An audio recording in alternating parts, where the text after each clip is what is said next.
이름으로 기도드리옵나이다. 아멘. 자, 성경 말씀 보겠습니다. 예레미야서 35장을 볼 차례입니다. 예레미야 35장. 예레미야서는 52장까지 되어 있습니다. 1장은 서론이죠. 2장부터 25장까지 12번의 설교라고 저희들이 이렇게 분류해서 보았습니다. 12번 설교 중에 25장이 12번째 설교라고 볼 수 있는데, 그때 70년 후에 바벨론에서 포로돼서 돌아온다 하는 이야기가 있다는 건 25장 기억을 하시고요. 26장은 뭐라 그러죠? 설교 마치고 나니까 저놈 저거 잡아 죽여라 그러죠. 27장은 야 안되겠다, 설교만 가지고 안되겠다, 시청각 교육해라. 그래서 이제 멍에를, 나무 멍에를, 소감에는 나무 멍에를 더 메고 너희들이 바벨론에 이렇게 멍에를 메고 가게 될 거다, 그런 이야기를 하니까 듣기 싫다고 그걸 부러뜨려 버린단 말이에요. 28장에 가서. 그러니까 하나님이 야 나무멍에 부러뜨리니까 쇠멍에 매라 해서 쇠멍에 맵니다.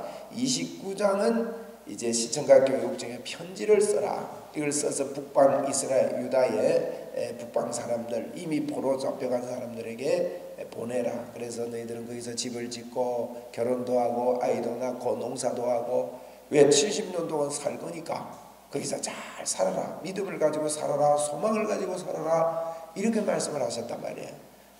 이제 그런 말씀하고 30장부터 33장까지는 약속이라 그랬죠. 아주 반복되는 약속이 30장, 31장, 32장, 34장, 3장 요 장만 한번 꼭 읽을 수 있는 그런 기회가 있으면 좋습니다. 그래서 반복해서 하나님 말씀하시고 33장에도는 그래도 예레미야야 너는 이 소망을 가지고 이걸 가지고 기도를 해라. 그래야 내가 12대 뜰에 갇혀 있든지 어디에 있든지 힘을 얻고 은혜를 가지고 살 수 있다 하는 게 33장이에요.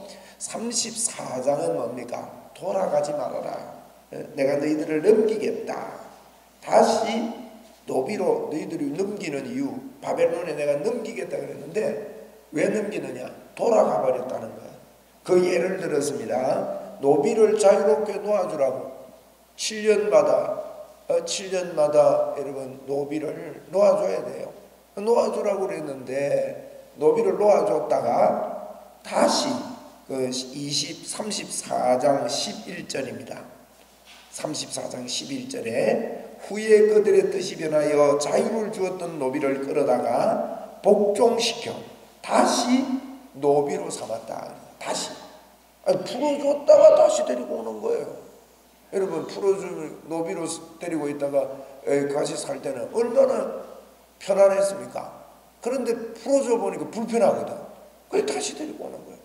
여러분, 요것 때문에 하나님의 진노가 그들에게 임했다니. 로마서 6장 6절에 보면 우리 보고 그랬습니다. 우리를 풀어주셨어요. 그러면서 우리 보고 다시 종의 멍에를 매지 마라 그래요. 종의 멍에. 여러분, 우리 속에서 죄의 법이 한염없이 우리를 사로잡아 옵니다. 너는 죄인이다. 너는 그거밖에 못 사느냐. 자꾸 죄책감으로. 예수 믿는다고 해서 죄의 법이 우리를 사로잡아 오지 않는 것이 아닙니다. 바울사도는 그랬습니다. 내가 마음으로는 하나님의 법을 따라 정말 살고 싶은데 실제로는 그게 아니고 내 안에 다른 법이 자꾸 일어난다. 죄의 법이 나를 자꾸 사로잡아 온다. 오라 나는 곤고한 사람이다. 누가 이 사망의 법에서 나를 건져내겠느냐. 그래서 탄식을 하죠. 그러면서 8장에서 답을 내리고 있습니다. 생명의 성령의 법만이 나를 죄와 사망의 법에서 나를 구원했다. 그러면서 죄의 법이 사로잡아 오는 그 생각을 그대로 가지고 사는 게 육신의 삶이고, 육신의 생각으로 사는 삶이고, 하나님의 법을 생각하는 게 영의 법을 가지고 영의 생각을 하는 게 이제 하나님의 법입니다. 그래서 영의 생각을 하는 사람은 하나님을 기쁘시게 한다. 영의 생각을 하는 사람은 생명과 평안이 있다. 그리고 육의 생각을 하는 사람은 어떻습니까? 죄와 사망이다. 하나님과 원수가 된다. 육신의 생각을 하는 사람은요, 하나님의 법을 받아들이지도 않고 하나님의 법을 받아들일 수도 없다 그랬다고요. 이게 놀라운 비밀입니다. 여러분, 오늘도 우리의 생각을 지켜야 됩니다. 다시 돌아가면 안 됩니다. 다시 돌아가지 말아라. 너희들이 노비를 풀어줬다고 여러분, 이게 오히려 우리는요, 은혜에 대한 하나님, 예수님이 다 이루어 놓았다는 이 말씀을 받는 게 쉬우냐? 쉬운 것 같지만 불편해요. 이때까지 살아오던 우리의 생각과 우리의 삶이 복음을 그대로 받아들이고 복음으로 사는 게 훈련되지 않으면 우리 생각이 그렇지 않다고요. 갑자기 오른손 쓰는 사람이 잘 쓰다가 왼손으로 해보라 그러면 잘 안 되는 거예요. 그게 우리 신앙생활도 마찬가지입니다. 그러므로 하나님의 말씀을 주야로 묵상을 하고 자꾸 생각하지 않으면 우리 속에서 일어나오는 이 죄의 법으로 말미암아 그것을 생각하게 하는데, 여러분, 그것을 생각하고 그 말을 내가 입 밖으로 자꾸 내뱉고 이러면요, 그때 사단이 우리를 묶습니다. 그때 사단이 역사하는 거예요. 그래, 너는 그것밖에 안 돼. 너는 힘이 없어. 너는 능력이 없어. 그렇게 우리를 사로잡아오고 우리에게 우울증과 절망과 죄책감과 좌절감을 자꾸만 가져다 주는 겁니다. 그러므로 오늘도 우리는 절대 다시는 노비로 삼지 말아야 됩니다. 다시 죄의 종이 되어서는 안 됩니다. 다시는 죄의, 갈라디아서 5장 1절에도 그랬습니다. 다시는 죄의 멍에를 매지 말아라. 죄의 멍에를 매지 말아라.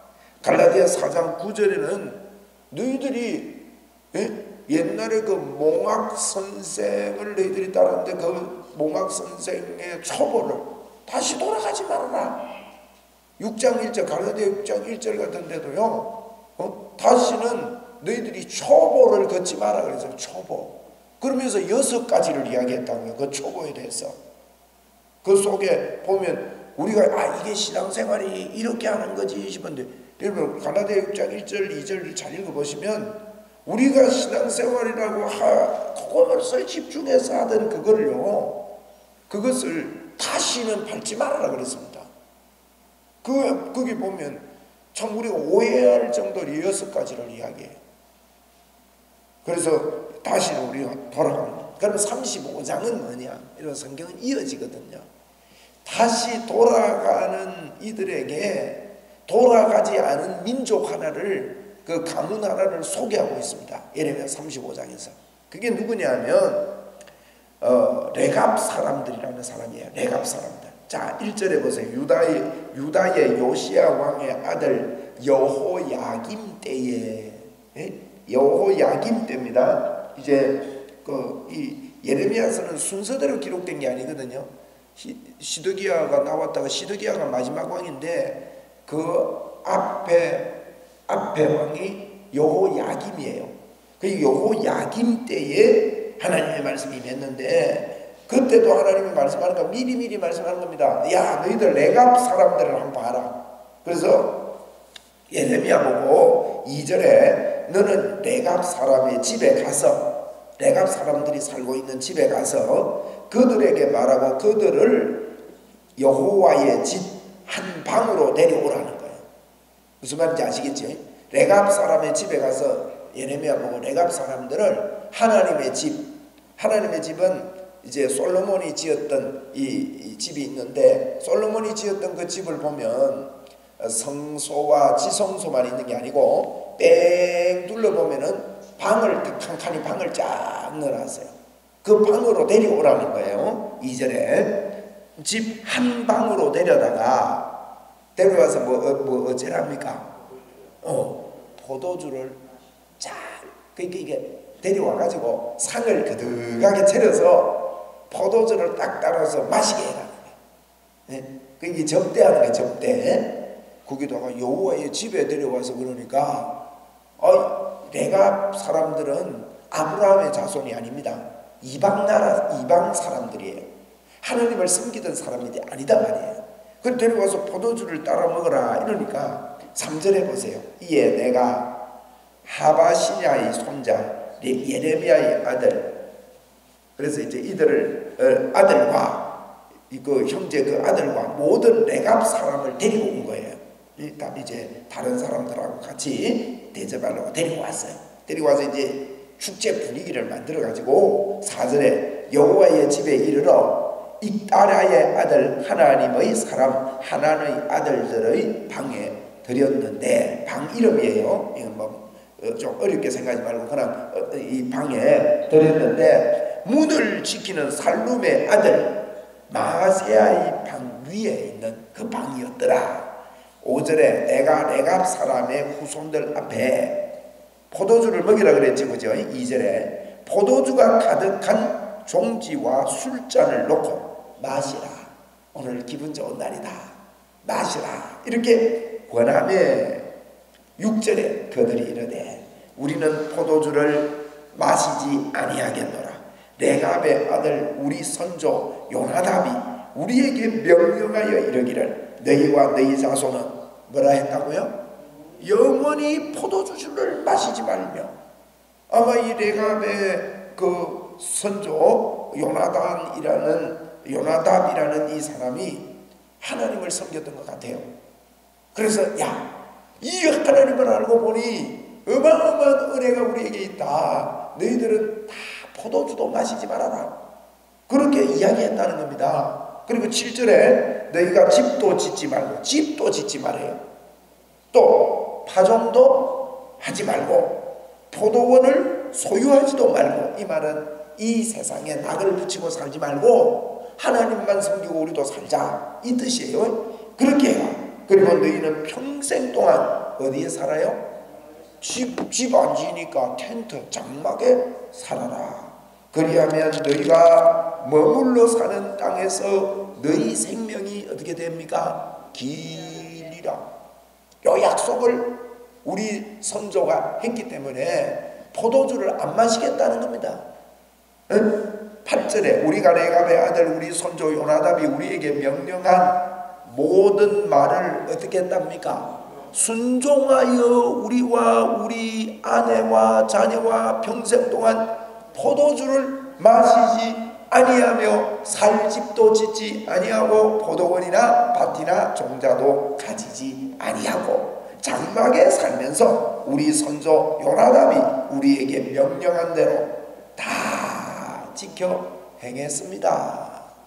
자, 보세요. 연결해서 보세요. 34장하고 35장하고 대조가 됩니까? 안 됩니까? 대조가 되죠. 34장에는 노비를 풀어놔놓고 자기들이 조금 이익을 위해서 다시 데리고 와서 노비로 삼아 살았다는 거예요. 돌아갔다는 겁니다. 근데 저 이방 나라 레갑 사람은 선조가 예수를 하나님을 믿고 이렇게 살아라. 집도 짓지 말고 뭐 농사도 하지 말고 포도밭도 갖지 말고 이렇게 했다는 거예요. 그래서 자기들이 내만 그런 게 아니고 우리 아내도 자식들도 전부가 다 지금까지 우리가 포도주를 안 마십니다.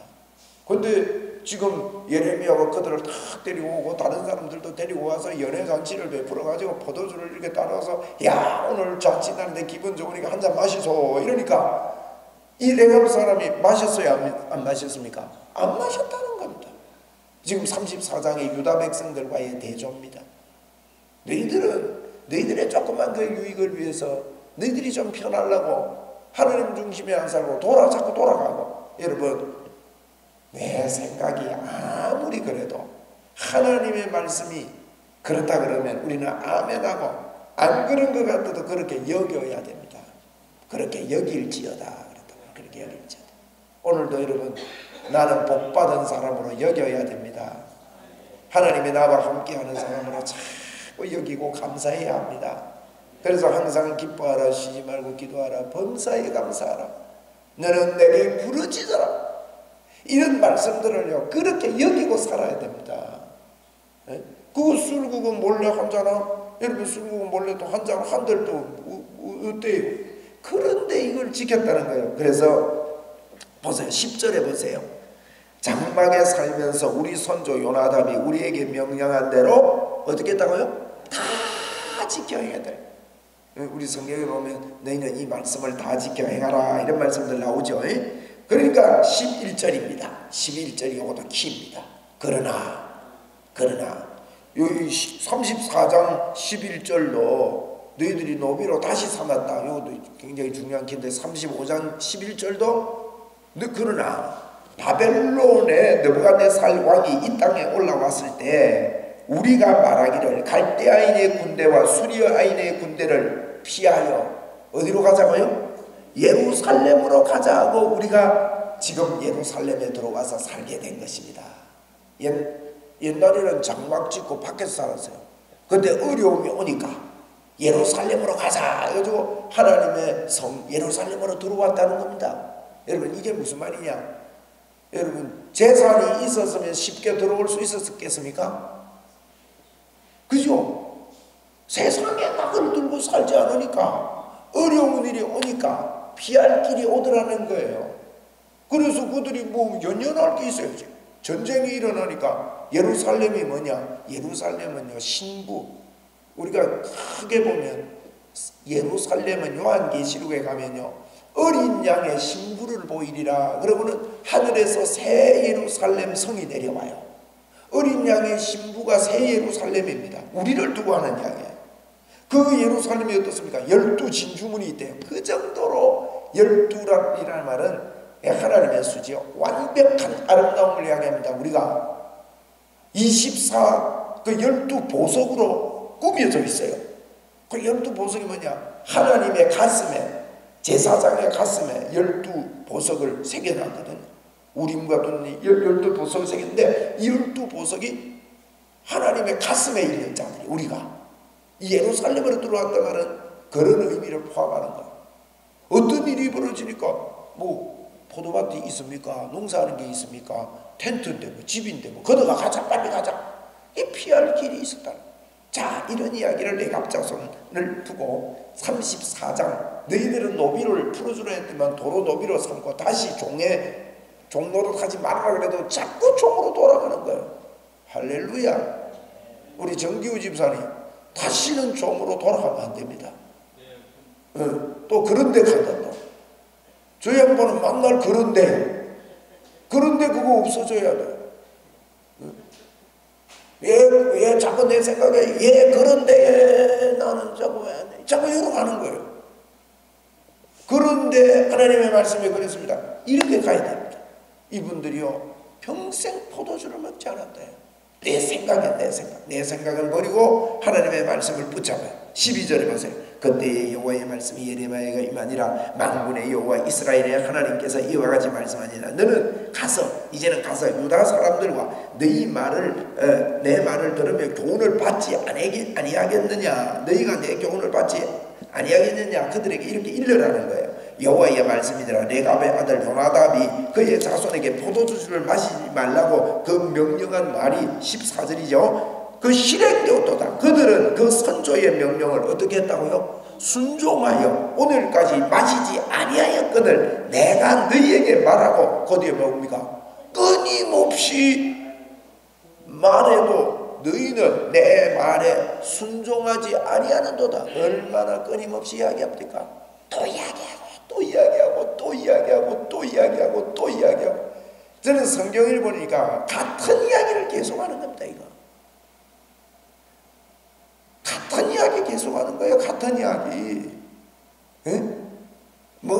여러분, 성경이 듣기 좋은 말을 우리가 철학적으로 듣기 좋거나 이 시적으로 듣기 좋거나 아름다운 말을 하는 게 아니라 같은 이야기를 계속하는 거예요. 같은 예수 이야기를. 그렇게 해도 너희들이 내 말에 순종하지 아니하다. 15절에 내가 내 종 모든 선지자를 너희에게 보내고 또 끊임없이 보내며 이르기를 너희는 이제 각기 악한 길에서 돌이켜 행하고 다른 신을 따라 그를 섬기지 말라. 그리하면 너희는 내가 너희 선조에게 준 이 땅에서 길게 살리라. 레갑자손들에게 7절에 보면 집도 짓지 말고 파종도 하지 말고 그러면 이 땅에서 생명이 길리라 그랬는데, 레갑자손들은 자기 조상들 요나답이라는 조상이 하는 이야기를 듣고도 잘 순종했는데 너희들은 내가 또 말하고 선지자를 보내고 해도 이걸 듣지 않았다는 거예요. 그래서 34장에 다시 종을 데리고 온 것과 대조해서 레갑자손과 대조해서 지금 34장 35장을 이야기하고 있다. 그렇게 내용을 파악하시면 됩니다. 그래서 16절에 레갑의 아들 요나답의 자손은 그의 선조 그들에게 명령한 그 명령을 지켜 행하나 이 백성은 내게 순종하지 아니하도다. 대조해서 그렇게 지금 설명을 합니다. 그러면서 17절 중간에 보니까 내가 그래서 재앙을 내리겠다는 거예요. 18절에는 이 레갑 자손들은 선조 요나답의 명령을 잘 순종했다는 거예요. 19절에 보세요. 그러므로 19절의 결론이죠. 그러므로 이 레갑 자손들은 이방 사람들이지만 제일 마지막에 보세요. 레갑의 아들 요나답에게서 내 앞에서 설 사람이 영원히 끊어지지 아니하리라. 내 앞에서 설 사람이 계속 있겠다는 거예요. 레갑 사람들, 이방 나라 사람들이었지만 하나님 앞에서 이렇게 계속 살아갈 사람들이 되겠다고 레갑의 자손들을 축복하는, 하나님의 말씀에 순종했더만 너는 내 앞에 영원히 있게 되겠다. 내가 너와 영원히 함께 살겠다. 예수 그리스도를 붙잡아라. 하늘과 땅의 권세를 가지신 그분이 내가 과연 너를 버리지 아니하고 내가 과연 너를 떠나지 아니하리라. 영원토록 내가 너와 함께하리라. 여러분, 이것은 뭐 이론이 아닙니다. 실제입니다. 주님과 함께 오늘도 사시기 바랍니다. 우리에게 약속하셨습니다. 영원토록 함께하리라. 그래서 자꾸 주님의 말씀을 붙잡고 순종하고, 나는 주님과 함께하는 사람이다. 나는 눈에 아무것도 안 보이지만 나는 하나님의 말씀을 붙잡고 즐거워하겠다. 오늘도 기뻐하겠다. 감사하겠다. 영광 돌리겠다. 이러면서 살아라는 것이 오늘 우리에게 주시는 예레미야서를 통해 주시는 하나님의 말씀입니다. 오늘도 내 기분 따라 사는 것이 아니라 하나님의 말씀 앞에 아멘하고 영광 돌리는 하나님의 귀한 믿음의 그런 삶을 살게 되기를 바랍니다. 오늘도 기분 좋은 날입니다. 오늘도 축복의 날입니다. 축복 속에 사시기를 바랍니다. 기도하시고 돌아가십시다.